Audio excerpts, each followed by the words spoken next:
Бірінші қаңтар. Питер! Ұйықтап қалыппыз!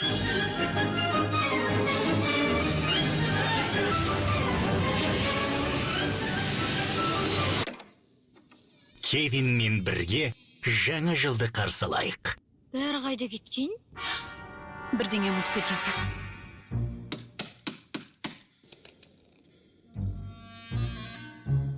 Сәлем. Өтірікті өшірдің бе? Жоқ, мен өшірдім. Есікті құлыптадың ба? Иә.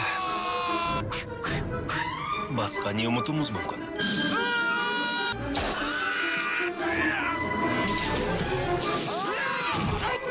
Абайла! Ол өйткені үйде жалғыз қалды. Бұл менің үйім. Оны өзім қорғаймын.